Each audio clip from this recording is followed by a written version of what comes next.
सिरमौर जिला की उप तहसील पझोता के रिटप गांव के किसान कमलेश हाबी ने प्राकृतिक खेती के माध्यम से सेब उत्पादन की नई मिसाल कायम की है। पिछले 8 वर्षों से बिना रासायनिक खाद और कीटनाशकों के सेब की सफल बागवानी कर रहे कमलेश आज प्रदेश के हजारों किसानों और बागवानों के लिए प्रेरणा स्रोत बन चुके हैं। वे विभिन्न प्रशिक्षण शिविरों में बतौर स्रोत व्यक्ति किसानों को प्राकृतिक खेती का प्रशिक्षण भी दे रहे हैं। कमलेश हाबी ने बताया कि वर्ष 2017 में तत्कालीन राज्यपाल आचार्य देवव्रत से प्रेरणा मिलने के बाद उन्होंने प्राकृतिक खेती अपनाने का निर्णय लिया। इसके बाद उन्होंने महाराष्ट्र के पद्मश्री सुभाष पालेकर के प्रशिक्षण शिविर में भाग लेकर प्राकृतिक खेती की बारीकियां सीखी। वर्ष 2018 में डॉक्टर वाईएस परमार औद्योगिकी एवं वानिकी विश्वविद्यालय नोनी में आयोजित प्रशिक्षण शिविर से भी उन्हें नई जानकारी और मार्गदर्शन मिला। कमलेश हाबी का कहना है कि प्राकृतिक खेती से तैयार सेब स्वाद, गुणवत्ता और भंडारण क्षमता के मामले में सामान्य सेब की तुलना में बेहतर होता है। उन्होंने किसानों से धीरे धीरे प्राकृतिक खेती अपनाने का आह्वान करते हुए कहा कि इससे मिट्टी की उर्वरता, पर्यावरण और मानव स्वास्थ्य की भी सुरक्षा होती है। मैं 2017 से जी आचार्य देवव्रत जी जब हब्बन आए थे तब से मैंने प्राकृतिक खेती शुरू की थी। तो उन्होंने यहाँ पर ये पुस्तकें भी बांटी थी, ये प्राकृतिक कृषि।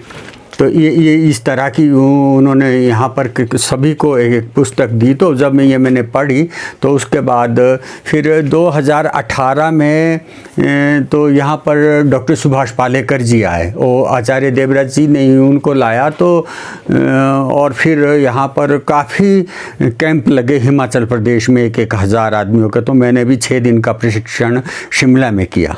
इसके बाद जो तो छोटे मोटे प्रशिक्षण हुए जी, हमारे घर में हुए, गांव में हुए, राजगढ़ क्षेत्र में हुए, नावनी में हुए, वो तो कैंप हमने अटेंड किए ही किए।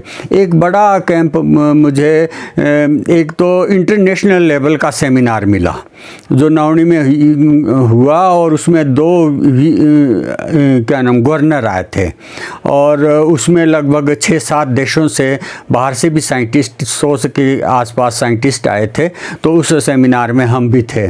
फिर उसके बाद उससे पहले मुझे सरकार ने महाराष्ट्र भी भेजा, जहाँ पर हम डॉक्टर सुभाष पालेकर जी के साथ रहे, और 6 दिन तक काफ़ी वहाँ पर हमने हज़ारों बीघे ज़मीन पे हम घूमे और वहाँ देखा कि इसको कैसे करना है।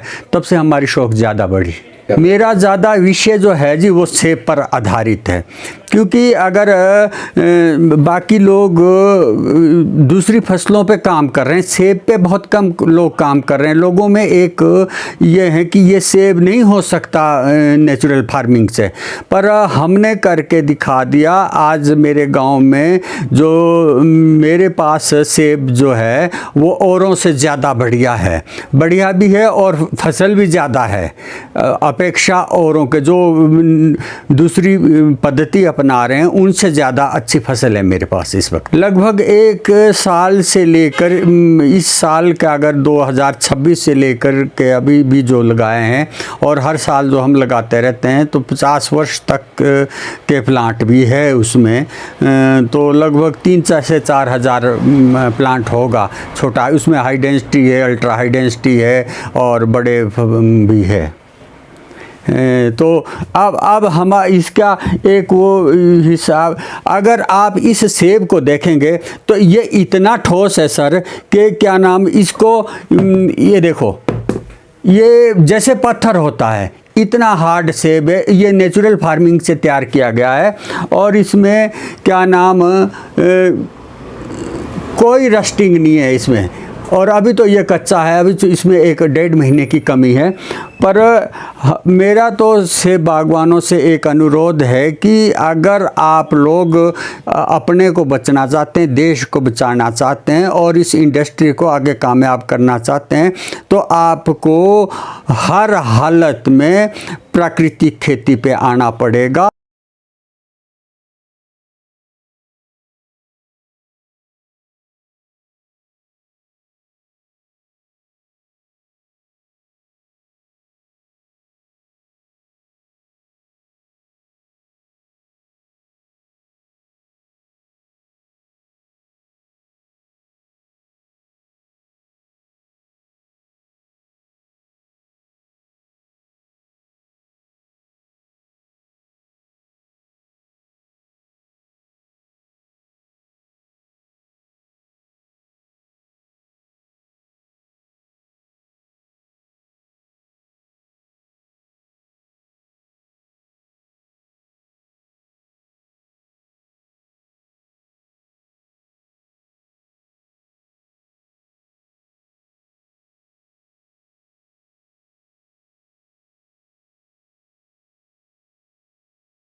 Rising from the Himalayas, a university for the new India driven by innovation.